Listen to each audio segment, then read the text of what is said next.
민중당 파주시의원 안소희입니다.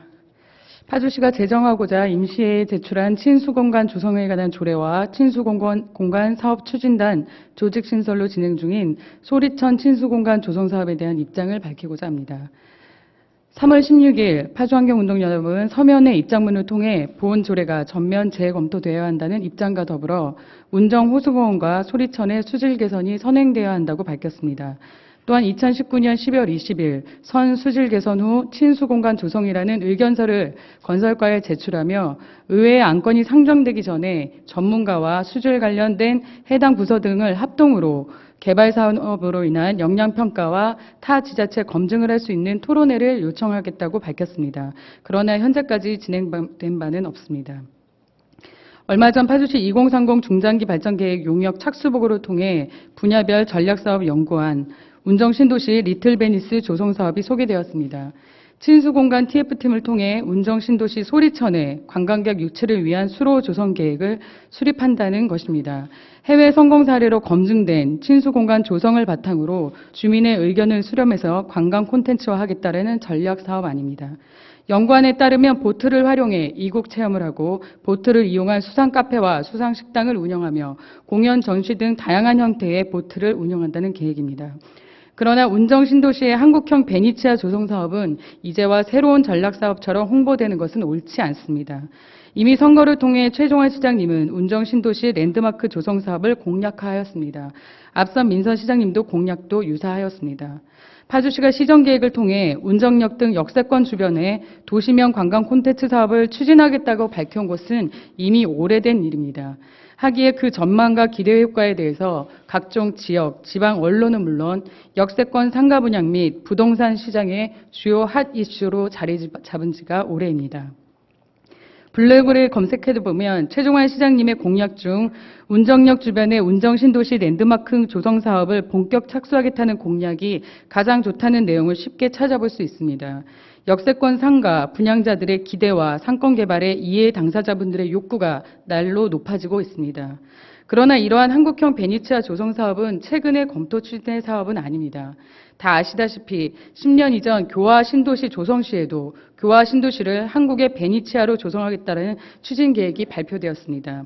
파주시를 국내 첫 수상 주택이 건설되는 등 한국판 베니치아로 만들겠다는 사업은 이미 존재했었습니다.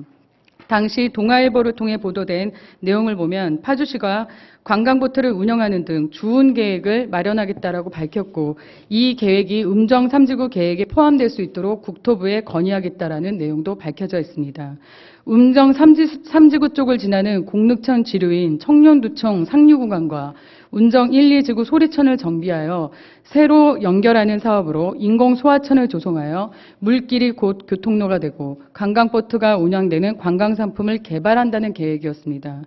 그 당시 계획과 검토 등은 다 어디로 갔습니까?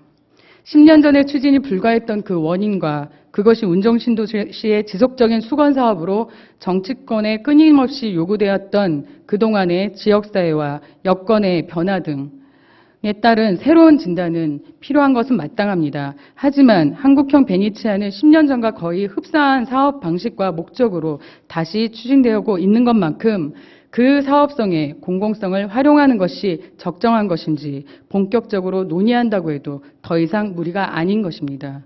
단 한 번도 제대로 토론과 검증의 단계까지 이르지 못한 것이 현재의 문제점입니다.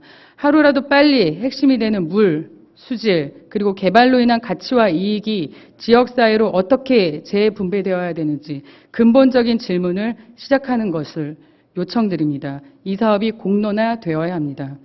공약 이행은 시민과의 약속입니다. 그러나 약속 이행을 위해서는 조급성을 버려야 합니다.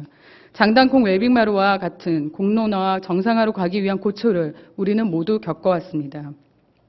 본 의원의 전략사업안을 보면서 김포 한강도시의 금빛으로 친수공간 사업이 10년 전 교화 신도시 한국형 베니치아 수로 사업과 많이 닮아 있다는 것을 확인하였습니다. 아마 김포가 아니면 파주가 직면했을 일이 아닐지 상상해 보기도 했습니다. 최근 김포시와 김포시의회는 금빛수로 및 보트하우스 사용에 대한 민간 위탁을 추진하고 있습니다. 5년간 지연됐던 사업들은 최근에 탈당 원수 공급에 대한 관로 설치 50억 원, 실개천 보완 등에 대한 60억 원 등 LH가 자부담하기로 하면서 인수가 되어 타결되었습니다. 민간 사업으로 추진한다는 계획이 얼마만큼 어떤 방식으로 예산이 투자될 것인지, 그리고 공간 조성 사업은 관련 TV 집행하더라도 향후의 수질과 환경, 개발로 인한 주민의 민원과 상권 상생 등의 다각도로 어떻게 수용될 것인지 본 의원은 궁금점이 많습니다. 파주시장께 요청드립니다. 투명한 공개와 토론의 절차, 검증의 절차가 보장되기를 바랍니다. 관광 활성화와 지역경제 활성화의 염원은 본 의원도 같습니다. 한반도 평화수도 파주는 우리의 역사적, 지리적 특수성과 통일경제라는 미래에 대한 확신이 높습니다.